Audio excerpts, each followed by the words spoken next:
Assalamualaikum warahmatullahi wabarakatuh. Allahumma sholli ala Sayyidina Muhammad wa ala ali Sayyidina Muhammad.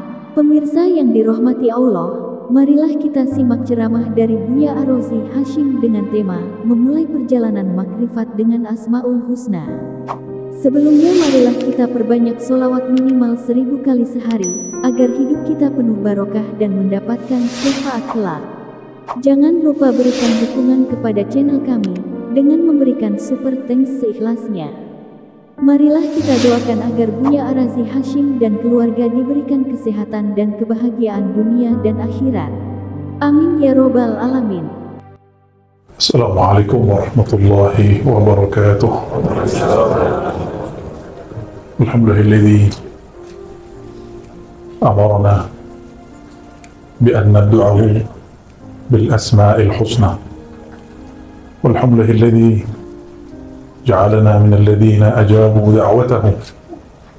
Walhamdulillah ja'alana min ummati sayyidil wujud sayyidil qawnain sayyidina Muhammad. أشهد أن لا إله إلا الله أشهد أن محمدا عبده ورسوله اللهم صل وسلم وبارك على هذا النبي الكريم أما بعد اللهم افتح لنا يا فتاح فتوح العارفين وعلمنا يا عليم علما ينفعنا آمين يا رب العالمين.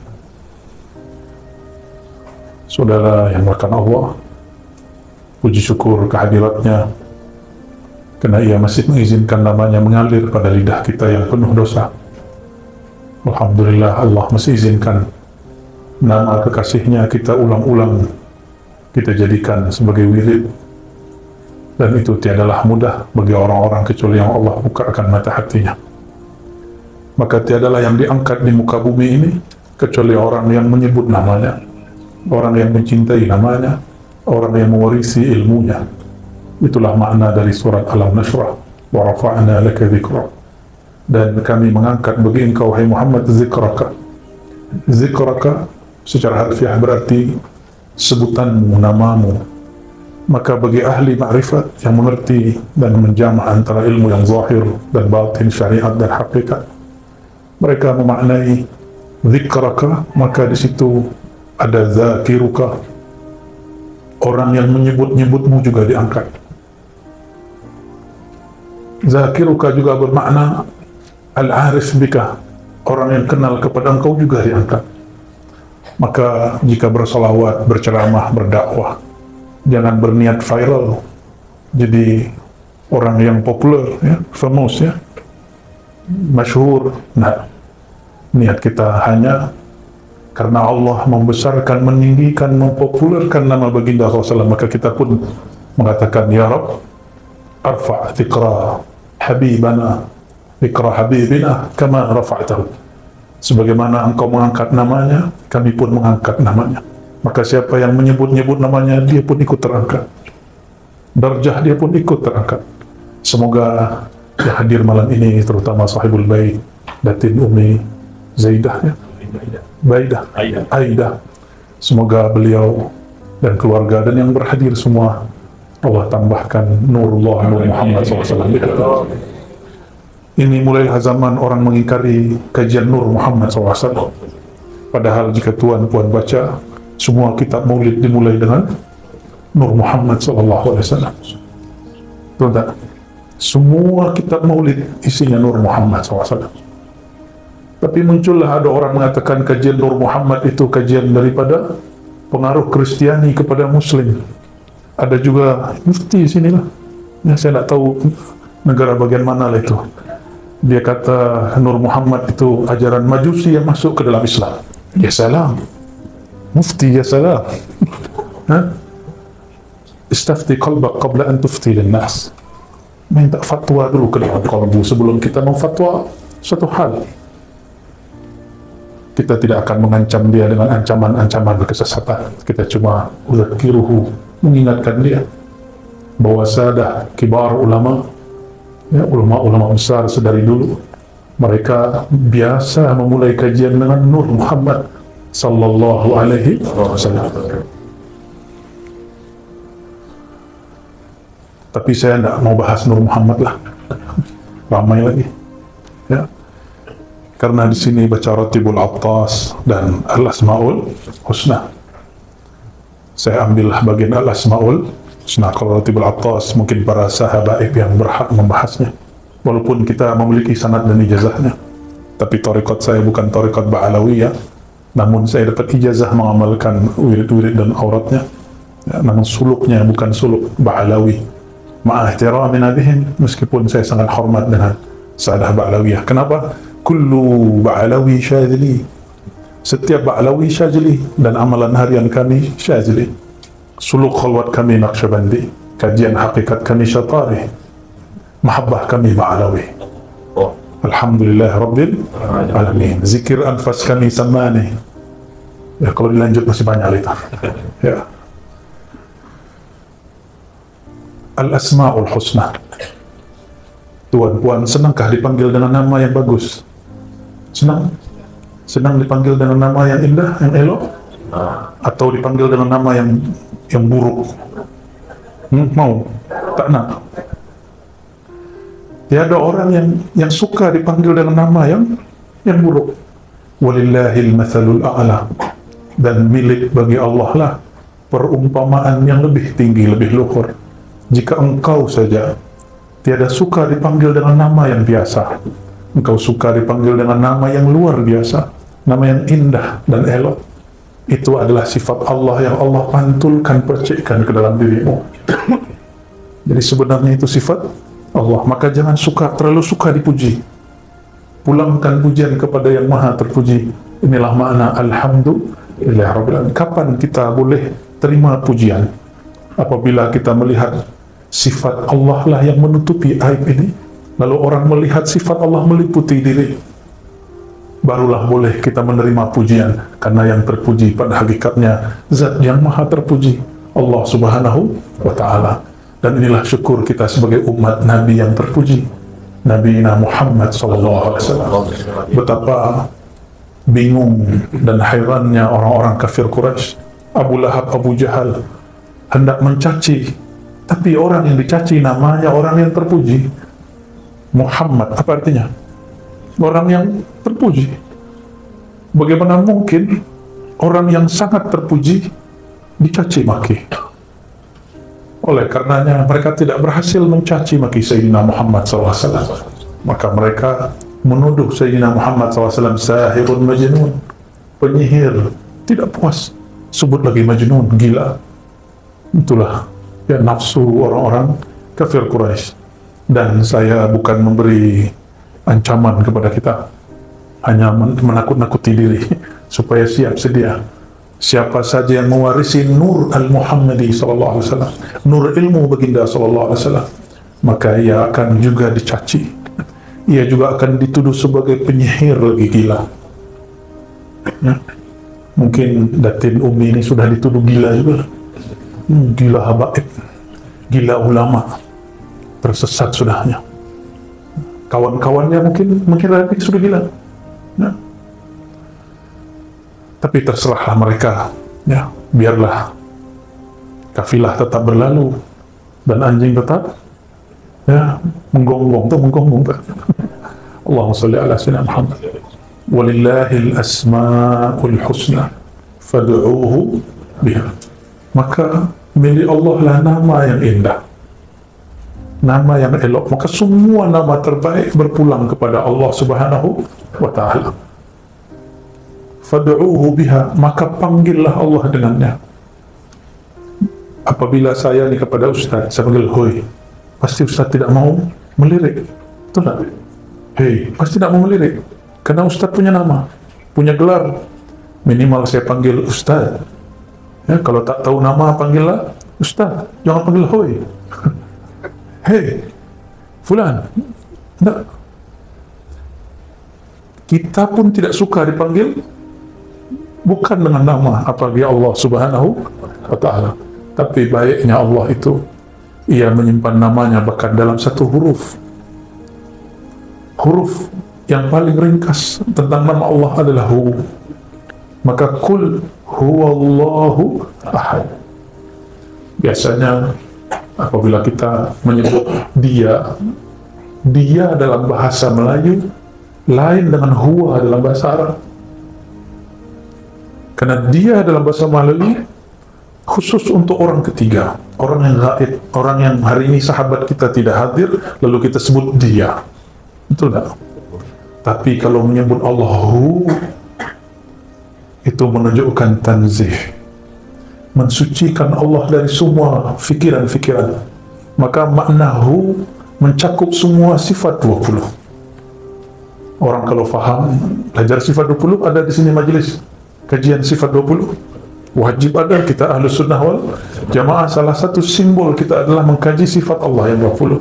Bukanlah Allah itu bersifat hanya 20, tapi karena akal ini terbatas, ulama meringkasnya menjadi 20.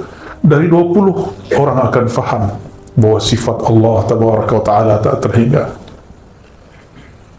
Apabila kita berkenalan dengan seseorang ta'aruf, pertama yang ditanya bukan sifat dan tempat tinggalnya, di mana duduknya. Pertama yang ditanya adalah apa namanya.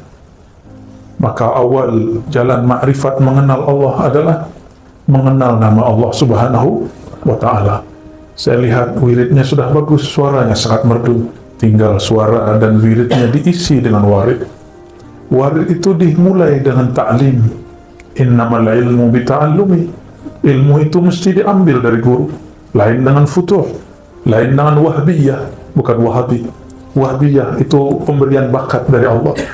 Ya, tiba-tiba malam Lailatul Qadar atau malam nisfu Sya'ban, mimpi melihat cahaya, esok hari sudah mampu urut orang. Nah, itu namanya wahabiyah. Apa namanya? Atau tiba-tiba habis selesai wirid zikir, tertidur, melihat singa masuk ke badannya. Bangun tidur, dia mampu silat singa. Itu wahabiyah. Tapi hati-hati, wahabiyah tidak selalu mutlak langsung dari Allah. Siapa tahu dari jin, dari khadam-khadam, maka kita mesti berhati-hati. Dan cara menetralkannya, membersihkannya, cukup dengan kalimat tauhid, la ilaha illallah. Orang yang kuat baca la ilaha illallah, Allah bersihkan dia dari ilmu-ilmu jahat. Dan coba tuan-puan perhatikan di dalam Al-Quran, lafaz la ilaha illallah, seingat saya hanya ada 2, 4 atau 2, saya lupa, nanti tolong diingatkan. Seingat saya hanya 2 atau 4. Selebihnya lebih dari 20 ayat menyebut Allahu la ilaha illahu. Kadang dia guna lafaz Allah, kadang dia menyebut dirinya huwa. Maka huwa dalam bahasa Arab tidak hanya berarti dia dalam bahasa Melayu, tapi huwa ghayatut tanzih, ismun litanzih, nama untuk mensucikan Allah Ta'ala. Inilah yang tidak difahami oleh beberapa da'i-da'i. Ya, kita maklumi karena ilmu itu berkembang. Ya, siapa tahu nanti dia merevisi kata-katanya yang mengatakan zikir dengan hu bid'ah. Sudah ada di Malaysia yang bercakap begitu. Sudah ada fatwa begitu. Ya salam.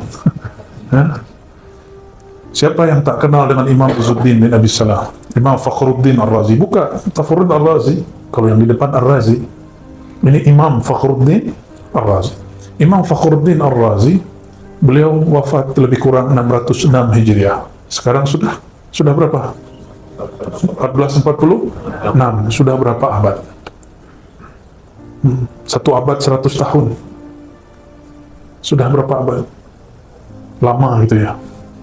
14 kurang 6 berapa? 8 abad, 800 tahun lebih yang lalu. Beliau telah tulis di jilid pertama daripada tafsir Mafatihul Ghaib Imam Ar-Razi. Beliau menyinggung banyak sekali rahasia di nama hu. Mana orang yang katanya pintar, cerdas, kenapa tidak membaca kitab ini? Ya, jadi hu itu nama. Oleh karenanya Imam Ahlus Sunnah yang bernama Abdul Qahir Al-Baghdadi, boleh diulang namanya? Abdul Qahir punya kitab Usuluddin dan Al-Farqu Bainal Firaq. Apa nama kitabnya? Usuluddin 1, yang kedua Al-Farqu Bainal Firaq, ada lagi yang ketiga Al-Asma' wa Sifat, 3 mujalladat, 3 jilid. Beliau mengatakan hu ismun min asma'ihil husna. Huwa adalah salah satu nama al-asma'ul husna.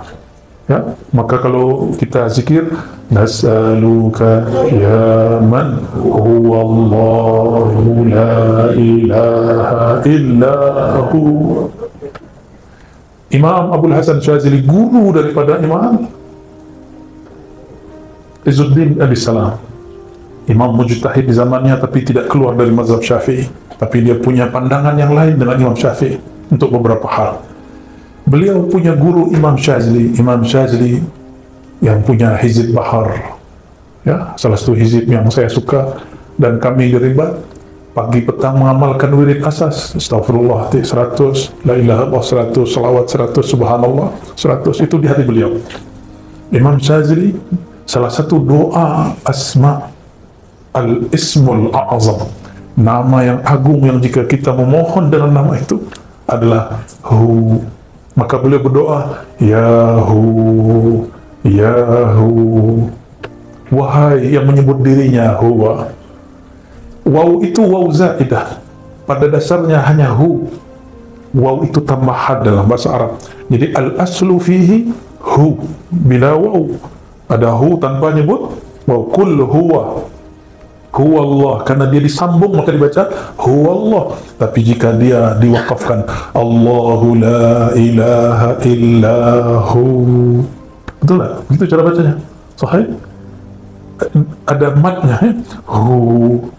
Maka apabila tuan puan ambil talqin zikir dari ahlinya, salah satu talqin zikir itulah talqin zikir dengan surat Qul huwallahu ahad, Qul hu Allah. Jika dilakukan dengan teknik yang benar, kaifiat yang sahih, dia akan membuat wajilat qulubuhum. Jika disebut namanya, bergetarlah hati. Ya, jika disebut nama Allah, bergetar hati. Tapi kalau menyebutnya belum tahu caranya, maka hati tiada bergetar. Ya, maka pelajari ilmu ini dari ahlinya, jangan dari YouTube. Ya, pelajari dari siapa? Fas'alu ahla dzikri in kuntum la ta'lamun. Tapi ingat, tidak semua dokter itu spesialis. Maka tidak semua dai ustaz menguasai ilmu talqin. Banyaklah orang mentalqin dan memberi ijazah, tapi sedikitlah orang yang punya sir daripada la ilaha illallah. Ambil dari ahli sir, ahli zikir, insyaallah nur Allah akan hidup di dalam kalbu kita. Orang nur Allah hidup di kalbunya, maka sebesar apapun dosanya tidak akan membuat dia putus asa untuk pulang kepada Allah, karena dia tahu ini yang kami kaji tadi pagi, ya, tapi karena memang tidak ada live, ya. Apa itu? Was-was syaitan dan terjerumusnya seorang hamba dalam maksiat itu adalah jalan bagi salik untuk kembali kepada Allah. Maka min alamati, di antara husulit taubah, terbitnya nur taubat pada diri seorang hamba, si hamba dimunculkan rasa dia bersalah di hatinya, rasa dia berdosa di hatinya. Coba perhatikan, Sayyidina Muhammad SAW berdosakah? Ada dosa Nabi Muhammad SAW? Tuhan, hari ini ada dosa? Matanya berdosa? Lidahnya, kalau usah pandang orang, pandang diri kita. Ya, kolbunya hari ini dosa nggak? Kita tidak usah memandang siapapun, pandanglah diri ini penuh dengan dosa. Dosa itu kotoran. Senangkah sedihkah tuan puan memandang orang yang di pada tubuhnya, badannya, wajahnya ada kotoran? Nah, apalagi Allah Subhanahu wa Ta'ala. Allah memandang kepada wajah kolbu. Apabila mata ini berdosa, kolbu langsung hitam. Dan Allah tidak suka kolbu yang hitam. Tapi itu dosa zahir. Mendengar aib orang, ya, membicarakan aib orang, itu dosa zahir. Ada dosa yang tersembunyi. Adakah rasa, mohon maaf, hari ini diri kita merasa lebih soleh daripada orang lain? Ada? Merasa diri ini lebih alim dari orang lain? Ada rasa itu? Ada merasa diri ini lebih berilmu daripada orang yang duduk di kiri kanan kita? Ada rasa itu? Jika itu ada, ya Tuhan pun jawab di hatilah. Jika itu ada, itu dosa lebih besar dari dosa memandang yang haram. hari ini kawan kita, sahabat kita mendapat rezeki dari Allah. Ada rezeki materi, uang kah, duit kah, ada rezeki imateri, ya, mungkin popularity, mungkin dia disukai orang, dipuji orang, mungkin dia dapat ilmu. Ini rezeki juga. Maka setiap orang yang dapat rezeki pasti ada yang iri dan dengki. Adakah kita hari ini iri dengki kepada seseorang? Iri dengki itu menginginkan dapat nikmat yang Allah berikan kepada sahabat kita, saudara kita, dan kita ingin dia tidak dapat. Itu namanya iri dengki. Tapi ada iri yang positif. Kita menginginkan nikmat yang didapat saudara kita, tapi dia tetap mendapat nikmat tanpa perlu dia hancur dan binasa. Nah, itu boleh. Ya. Maka dosa itu ada dua, dosa zahir, dosa batin. Tahukah saudara yang pertama kali iri dengki siapa? Iblis. Yang pertama kali sombong siapa? Iblis. Maka siapa yang merasa dirinya lebih, siapa yang iri dengki kepada orang, dia sedang mengambil sifat-sifat iblis. Dan ini wajib kita bertobat padanya. Maka apabila setiap Bani Adam memang berdosa, namun tidak semua Bani Adam merasa berdosa. Sayyidina Muhammad SAW dan semua para Nabi berdosakah? Nabi Muhammad punya dosa? Betul. Betul? Sahih? Ya. Kecuali Ibnu Taimiyah, Imam Salafi Wahabi, mengatakan para Nabi berdosa dosa kecil. Ini Ibnu Taimiyah, ya, yang disebut oleh kelompok Salafiyah Syekhul Islam. Dia tanggung jawab dia di hadapan Allah nanti. Ya, kita tidak ada urusan. Dalam akidah Ahlussunnah yang kita anut, para Nabi, terutama Nabi Muhammad SAW, tiadalah ia berdosa. Disebut maksum. Ada namanya maksum. Maksumah, ada punya nama maksumah? Ada, maksum. Ada. Siapa? Suaminya? Arwah. Allahumma salli ala sayyidina Muhammad. Nabi Muhammad SAW. Perhatikan, ada muhim. Ini penting sekali. Nabi kita tidak berdosa, tapi ia merasa berdosa. Saya, kita, tuan puan hari ini, kita pasti berdosa, tapi kita tidak merasa berdosa. Betul ya? Para Nabi alaihimussalatu wassalam memandang dirinya jika melanggar satu adab, maka dia sampai dia wafat dia bertobat kepada Allah SWT. Sayyidina Ibrahim, dia berbohong 3 kali untuk kebaikan. Sampai nanti di akhirat orang minta syafaatnya, apa kata beliau? Duhai umatku, bukankah aku ini Nabi yang berdosa 3 kali berdosa, 3 kali berbohong? Itu para Nabi. Para Nabi, dia berbuat sesuatu dan dia merasa bersalah di dalamnya.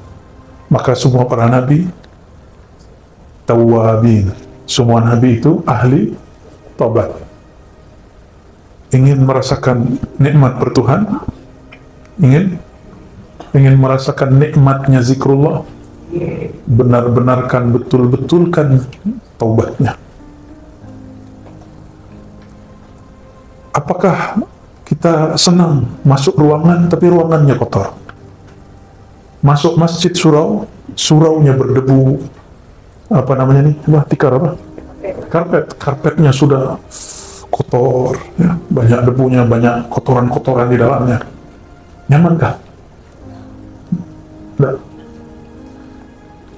Para imam ahli zikrullah, mereka ijma', qalbul mu'min baitullah, rumah Allah, surau yang hakiki, masjid hakiki, bukan bangunan fisik itu. Karena bangunan fisik itu boleh diubah nanti jadi gereja. Seperti Hagia Sophia, sudah dari gereja jadi masjid, masjid jadi gereja, gereja jadi museum, museum jadi gereja, jadi masjid lagi. Kalau bangunan boleh diubah, tapi kolbu ini tidak boleh dirubah. Nah, maka ini yang disebut baitullah hakiki. Jika seseorang masuk ke dalam dirinya, di dalam dirinya masih ada noda mata, noda telinga, noda pandangan, pendengaran, noda lisan, noda tangan dan kaki, noda kolbu, maka ia tidak akan lama tahan zikrullah. dia tidak akan lama tahan dalam Baitullah yang ada dalam dirinya. Padahal Sayyidina Muhammad SAW mengatakan dalam hadis yang sahih, idza ra'aita ahadan, ya, jika engkau melihat seseorang, ya, suka datang ke masjid, fashhad lahu bil iman, maka saksikanlah dia benar-benar beriman. Oleh Imam Ghazali dimaknai bukan saja datang ke masjid yang fisik, itu betul, itu zahir iman, tapi iman yang sesungguhnya apabila seseorang dia betah, dia nyaman, dia senang masuk ke dalam Baitullah yang ada di dalam dirinya. Maka lihatlah orang-orang dia nyaman, dia suka lama-lama zikrullah, dia sungguh menikmati lama-lama ketika berselawat, ya, bukan karena suara yang indah saja, tapi karena suara di dalam kolbunya sudah sangat indah. Bukan karena ruangan ini bersih saja, tapi karena ruangan di dalam dirinya bernama kolbu, ruang dan relung kolbunya sudahlah sangat bersih. Oleh karenanya miftahul walayah at-taubah, ya, ini kaidah muhimmah, kaidah penting. Pintu dari kewalian menjadi kekasih Allah dimulai dari bab taubat. Apabila kita selesai wudhu, apa yang kita baca? Allahumma ja'alni. Tapi orang lupa, ada satu adab yang dia lupa, bahwa Nabi SAW memberi doa beragam, salah satunya syahadat asyhadu an la ilaha illallah Rasulullah baru Allahumma ja'alni minat tawabin, ya Allah jadikan aku termasuk golongan yang bertaubat. Perhatikan tawabin, waw musyaddad, wawnya ada tasydidnya. Dalam kaidah bahasa Arab disebut dengan mubalaghah. Kalau orang sekali taubat disebut taib, tapi jika dia berulang-ulang taubat disebut tawwab. Kenapa dia berulang-ulang taubat? Karena setiap kali dia tobat, dia merasa dirinya kotor lagi, maka dia tobat lagi. Oleh karenanya ini saya bukan sedang menyuruh tuan-puan bermaksiat, tapi hendaklah kita selalu merasa punya maksiat, hendaklah kita selalu merasa punya dosa. Selesai zikir, selesai tobat, kita merasa lagi, ya Allah, hatiku masih ada maksiatnya, masih ada zulumat kegelapannya. Oleh karenanya, ya, tiada seorang wali yang saya kenali kecuali amalan dia adalah zikir taubah. Zikir taubah, tidak ada timur, barat, Arab, tidak Arab, Habib, tidak Habib, mursyid, tidak mursyid.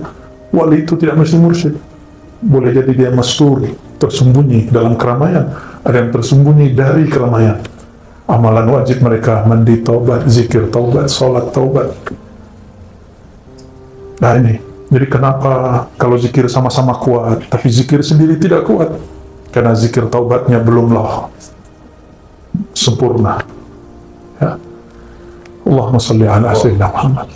Suatu kali Sayyidatuna Rabi'atul Adawiyah, Sayyidat Sufiyah. Jadi Sufi, wali Allah tidak hanya laki, tapi juga ada wanita perempuan. Beliau, sebagaimana diriwayatkan oleh Imam As-Suhrawardi dalam Awariful Ma'arif, apabila ia beristighfar, bertobat, dia berkalam. Kalam yang wali laki tidak pernah tahu kalimat itu, tapi dia tahu lafaz itu. Apa kata dia? Astaghfirullah fi istighfari. Aku mohon ampun kepada Allah, aku memohon maaf kepada Allah. Kenapa? Karena istighfarku tidak sungguh-sungguh. Orang jika sungguh-sungguh beristighfar, air matanya mengalir. Atau fi qalbihi an-nadam, di kolbunya ada rasa dia menyesal. Tapi selama ini kita istighfar baru menghitung Zaulullah, ya, belum ada rasa yang ditumbuhkan, belum ada penyesalan yang dirasakan.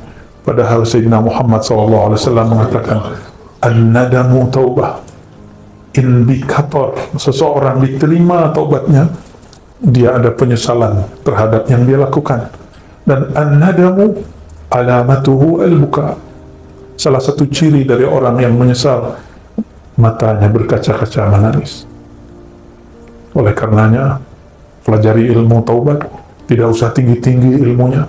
Mau jadi kekasih Allah, baguskan taubatnya, baguskan istighfarnya, bukan sekedar memperbanyak angkanya, tapi membaguskan makna saat membaca. Mulai malam ini saya berharap, jika berzikir, zikirlah yang kita faham. Jika sudah ada yang membaca zikir, dipimpin guru, ustaz, pelajari apa yang dibaca ustaz. Jangan hanya seperti alat recording. Dia mampu merekam semua yang dia dengar, tapi dia tidak faham. Apa kata Allah SWT? Kal himar yahmilu asfara. Hanya seperti, mohon maaf, keledai, himar, yang mengangkut lembaran-lembaran ilmu, tapi dia tidak tahu apa yang dia bawa. Saudara-saudariku makan Allah, saya ini juga bukan orang suci. Setiap hari merasa di kolbu saya ada dosa, ada masuk, mau tidak mau masuk. Awalnya kita berputus asa, tapi ternyata para masyaikh mengatakan, idza aradallahu ay yarfa' 'abdahu, jika Allah hendak mengangkat seorang hambanya, arsala ilaihi syaitan fayuwaswisu alaihi, maka Allah Ta'ala mengirim syaitan, iblis, lalu memberi was-was kepada dirinya. Nah, ini kabar entah gembira, entah menyedihkan, ya. Ada was-waskah dalam pikiran? Seorang sahabat datang kepada baginda SAW, hadis sahih Bukhari, ya Rasulullah, diriku was-was. Tahu was-was? Ada gangguan di pikiran, ragu, ada rasa takut, ada rasa cemas, ada rasa apakah Allah terima aku atau tidak. Ada perasaan-perasaan yang sepertinya kita tidak percaya diri di hadapan Allah SWT. Itu dia. Apa kata Nabi Muhammad SAW menanggapi sahabat yang bertanya ini? Jadi itu sudah ada sejak zaman baginda Nabi Muhammad SAW. Sekelas sahabat-sahabat, level mereka sangatlah tinggi, tapi mereka masih was-was. Apatah lagi kita di zaman yang penuh was-was. Baru buka YouTube, langsung kita yang tadinya tidak mau dapat was-was malah mencari was-was itu. Itu tak? Ya. Katanya tidak mau dapat was-was, tapi kita malah membaca si was-was itu. Minal jinnati wan nas. Kalau was-was dari jin masuk secara gaib, tapi was-was yang zahir inilah yang lebih berbahaya. Kita baca komennya, baca statusnya, baca kalam-kalamnya, mendengarkan podcastnya. Ya, kita yang mencari ulah, kita cari penyakit sendiri, lalu salahkan orang lain, bahkan menyalahkan Allah. Ya, Allahumma salli ala Sayyidina Muhammad. Maka mengambil ibrah dari Imam Abu Bakar Al-Banani tadi, dan juga Sayyidatul Sufiyah, penghulunya para sufi yang arifah billah, yaitu Sayyidatuna Rabi'atul Adawiyah. Istighfar kita wajib diistighfarkan. Istighfar kita wajib diistighfar. Kenapa? Kita tidak bersungguh-sungguh dalam beristighfar. Dan Sayyidina Suhawardi mengatakan, betapa banyak orang baca istighfar, lidahnya minta ampun, kolbunya tidak. Lidah minta ampun, kolbu tidak. Lidah mengaku, kolbu tidak. Na'udzubillah min dzalik. Hadis yang sering saya baca, innallaha yanzuru ila qulubikum, Allah yang ia tatap bukanlah lidahmu, bukan suaramu, bukan tasbihmu, yang dia tatap apa? Kolbumu. Ini bagian terakhir yang mau saya sampaikan. Kalau kita tidak bertemu orang yang kita suka, orang yang penting dalam hidup kita, jika nak jumpa, pastilah kita membaguskan pakaian yang dilihat. Kalau perlu, puan-puan ini berhias diri, ya, wajahnya pakai apa? Wajahnya pakai cat putih, pakai apa? Kosmetik, bedak, supaya apa? Jika ada kekurangan di wajah, ditutup supaya terlihat cantik. Jika laki-laki sebelum dia datang ke majelis, dia pakai cleanser ya, supaya terlihat mukanya tidak berminyak, supaya nanti terlihat handsome. Oleh siapa? Oleh orang yang di belakang sana, padahal yang di belakang hanya melihat punggung dan kepala dia. Kenapa kita hendak berhias ya, jika nak berjumpa makhluk? Padahal Allah selalu mau jumpa dengan kita, dan ada perjumpaan yang resmi, yaitu waktu kita sholat. Ya, yazunnuna annahum mulaqu rabbihim. Salat itu perjumpaan yang resmi. Dan Allah yang ia tatap bukan wajah ini. Yang ia tatap wajah, qalbu, wajah itu wajhiya lilladzi fatara samawati wal ard. Aku hadapkan wajah qalbuku kepada pencipta langit dan bumi, pencipta qalbu ini. Maka jika hendak bertemu Allah Ta'ala, bersihkan wajah qalbu, berilah hiasan yang layak baginya, sehingga Allah yang maha memandang suka dan senang memandangnya. Apa tanda Allah suka memandangnya? Kita pun senang memandang qalbu kita. Walladzi anzala as-sakinata fi qulubil mu'minin, surat Al-Fat. Dialah yang menurunkan sakinah, rasa tenang, rasa nyaman kepada kalbu orang yang beriman. Turunnya ke dalam kalbu, bukan kepada wajah, bukan kepada otak. Awal kita kenal orang, kita pandang fisiknya, lama-lama kita pandang isi kepalanya, lama-lama kita pandang isi kalbunya. Betul nggak? Sahabat yang paling disuka, apakah sahabat yang wajahnya paling bagus, paling elok, atau yang hatinya paling elok? Senangkah dengan orang otak dia bagus, fikiran dia, brandnya minda dia luar biasa, tapi kalbunya sombong? Suka dengan orang begitu?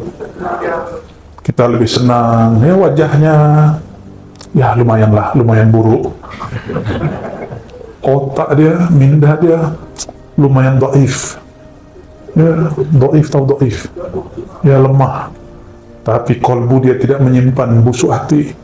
Kita suka berteman dengan orang begitu, betul tak? Kita nyaman jika berjumpa dengan orang begitu. Itu masalul a'la.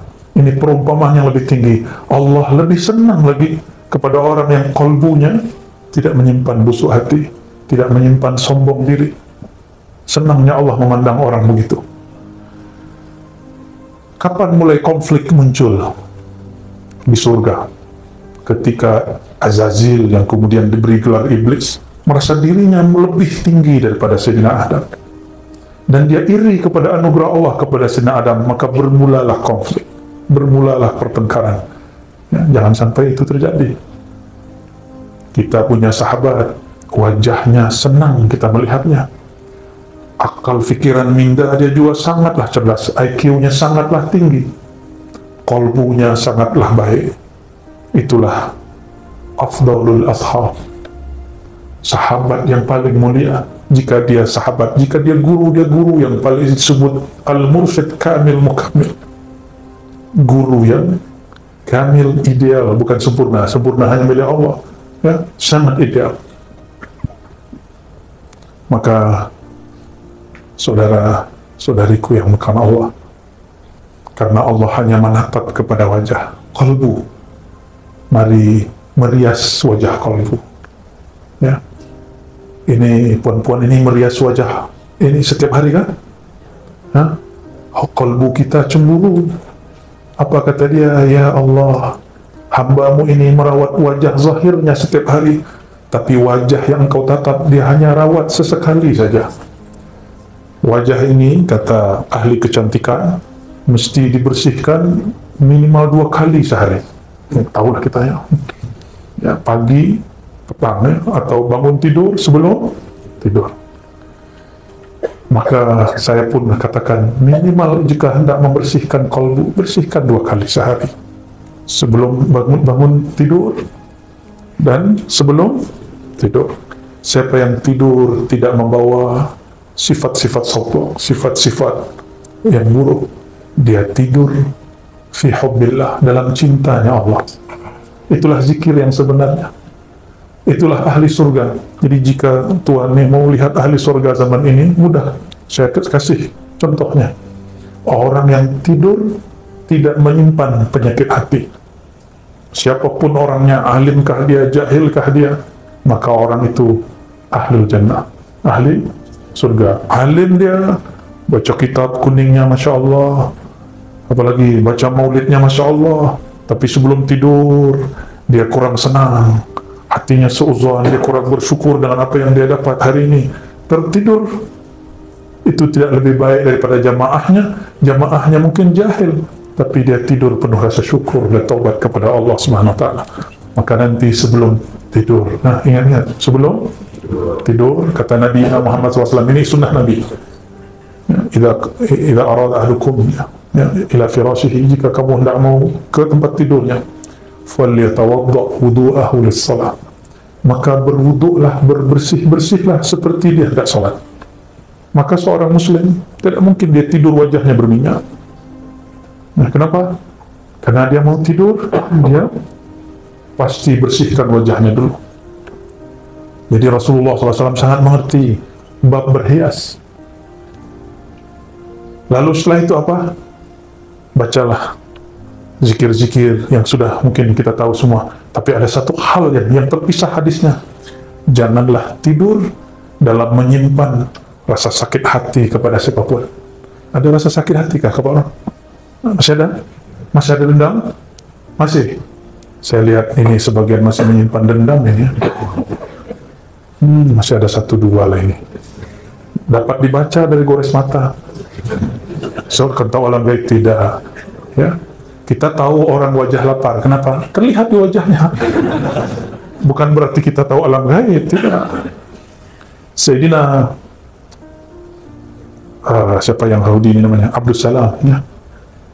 Seorang Yahudi yang masuk Islam. Kita tak benci Yahudi karena Yahudinya.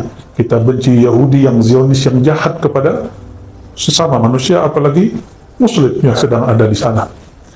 Sayyidina Abdul Salam diperintah oleh amatinya, bibinya. Wahai Abdul Salam, orang cakap ada orang baik datang ke Madinah mengaku sebagai Rasulullah. Jika benar dia Rasulullah yang ada di kitab Taurat kita, maka lihatlah wajahnya, apakah wajahnya wajah orang jujur atau pembohong. Pergilah. Maka berangkatlah, pergilah Abdul Salam kepadanya. Saat semua orang Madinah menyambut baginda Nabi Muhammad SAW, maka dia tatap wajah Nabi. Lalu dia pulang. Apa kata dia kepada bibinya? Wahai bibi, ma ra'aitu fihi wajhal kizib. Aku tidak melihat ada gores kebohongan, kedustaan pada wajahnya. Berarti ilmunya ada. Ini namanya ilmu firasah yang kemudian dikumpulkan oleh Imam Fakhruddin Ar-Razi. Itu Imam Fakhruddin Ar-Razi lagi. Imam Ar-Razi lagi, ya. Beliau kumpul satu buku judulnya Al-Firasah. Ini boleh dimumarasahkan. Sayangnya yang guna ilmu ini orang China, Feng Shui. Itu ilmu firasah, itu bukan khurafat. Di Sumatera, di Jawa, itu orang tua-tua dulu ada ilmu itu, tapi dikhurafatkan oleh Wahabi. Ya, padahal ilmu itu ada. Ya. Akhirnya orang-orang hari ini mengharamkan yang tidak haram, menganggap syirik yang tidak syirik. Ya, na'udzubillah min dzalik. Kembali kepada yang tadi. Jika hendak tidur, setelah kita bersihkan yang zahir, bersihkan juga yang batin. Maka sebelum tidur pegang dadanya. Katakan, ya Allah, jika ada di dalam hatiku rasa benci, rasa sakit hati, rasa bermusuhan, rasa sombong, rasa semua yang buruk-buruk, tolong engkau angkat dan hapus ya Allah. Barulah baca Bismikallahumma. Coba nanti, dan hidupnya pasti bahagia. Mau tahu orang paling bahagia? Orang yang di dalam tidurnya tidak menyimpan dan tidak membawa satupun sifat-sifat yang buruk. Ya.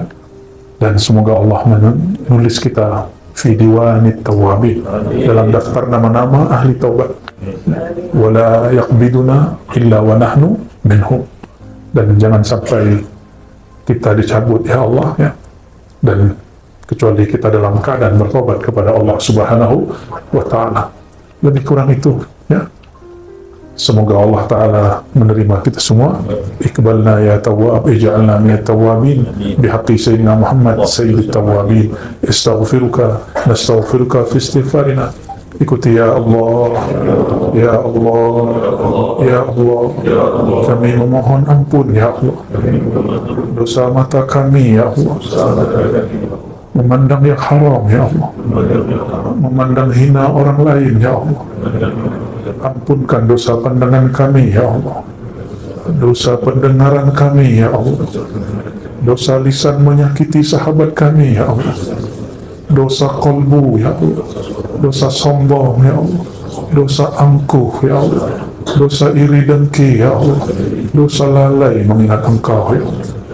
Allahumma ya Allah, tahhir qulubana, bersihkan kalbu kami, bersihkan hati kami dari semua penyakit-penyakit hati, sembuhkan jiwa kami dari semua penyakit-penyakit kerohanian.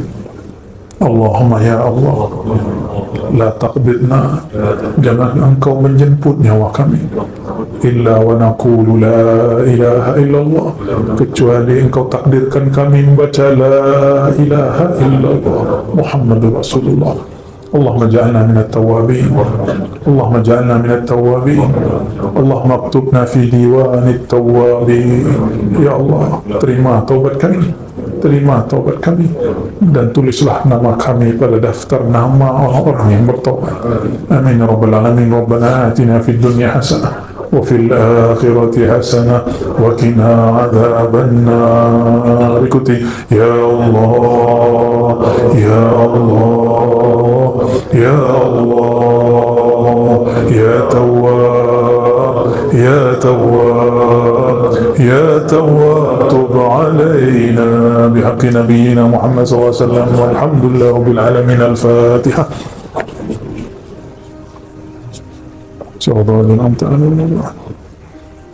Lebih kurang itu yang dapat kami sampaikan. Mohon maaf salah kurangnya. Subhanakallahumma wa bihamdika asyhadu an la